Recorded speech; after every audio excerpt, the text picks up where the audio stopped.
Guys, rero ku bantu bagiye bambaza ukuntu umuntu yakikinisha cyangwa se ukuntu umuntu yakikirana bikamuryohera, ngiye kubibira ibanga. We tera agatebe ubundi nkwibira ibanga. Ikintu cya mbere ugomba kumenya, nimba ugiye kwikinisha ugomba kuba ufite ibikoresho bigiye bitandukanye, bitanagoye. Rero ubundi mbere na mbere, mbere y'uko ugiye kwikinisha banza umenye ibyiza byabyo ndetse n'ingaruka byazo. Rero mu gihe umuntu agiye kwikinisha ugomba kuba nyine wamenya ko bigomba kuba byagira ingaruka mu gihe ugiye kujya ubikora kenshi. Ubundi byibura kwikinisha umuntu yakabaye byibura abikora inshuro 3 mu cyumweru, kugira ngo bitazamugiraho ingaruka, pana kujya yikinisha buri munsi. Rero ikindi kinashobora kuba yasabwa kugira ngo yikinishe, byaba byiza ubaye woroshye mu ntoki cyangwa se wasize amavuta mu ntoki noneho none bikaba byiza cyane iyo urimo kwikinisha, urimo kureba video nziza cyane z'abakobwa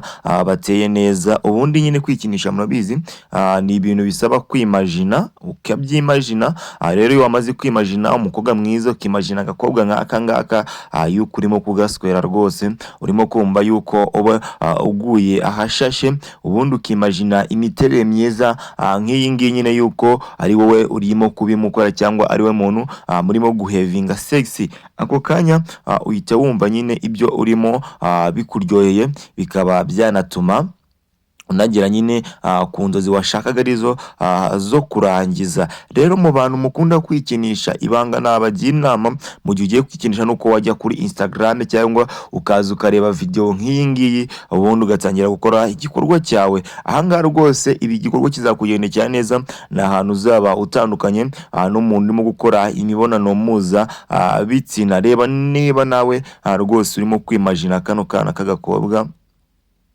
urimo kugatatamura, urimo kumukorera, uriho zino nyashu urimo kuzitigisa. Ni ibintu rwose byakuryohera ndakeka, ni ibintu kandi byatuma umererwa neza, cyangwa urebe uno mukobwa rwose ukaba urimo rwose kuba wimagina ako kanya ari wowe urimo umuri hejuru. Ni ibintu byaba bikuryoheye cyane kuruta uko rwose wabikora nta kindi kintu ufite. Rero ugakoresha amavuta cyane cyane aya ngaya yinoza, ano mavuta ya gikotoro. Ahangaha rwose biba akarusho. Ubundi ugafata telefone yawe ubwoko ubwo ari bwo bwose, ukajya kuri Instagram cyangwa ukajya kuri TikTok, ugasacinga nyine bano bakobwa urimo kubabona, ubundi rwose ugatangira gukora igikorwa cyawe. Ahangaha ibintu uzaba urimo rwose ndakubwiza ukuri uzanyurwa, na hantu uzatandukana n'umuntu uzaba urimo gucemba. Rero kwikinisha ni ibintu birinda indwara nyinshi cyane,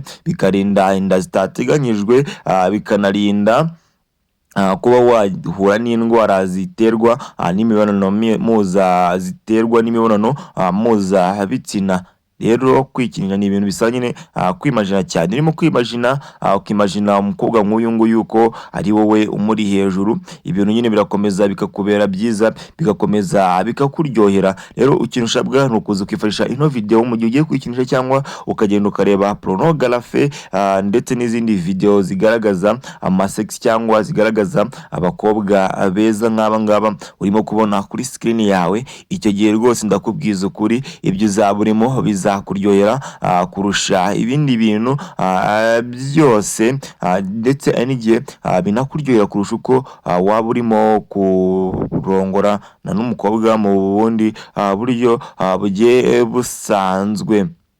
Rero inama nakugira nuko nyine mu gihe ugiye kwikinisha, ntago kuba nyine ibingibi ntago biba bihenze, cyangwa ni ibintu nyine wakora buri munsi buri segonda. Gusa inama nakugira nuko wabikora nka 3 mu cyumweru, cyangwa byibura kandi kugira ngo utazahura n'indwara cyangwa n'ingaruka ziterwa no kwikinisha. Rero ukurikirana no channel yacu, icyo usabwa nuko na subscribe, ukakomeza twagenda twiga ibintu bigiye bitandukanye umunsi ku wundi.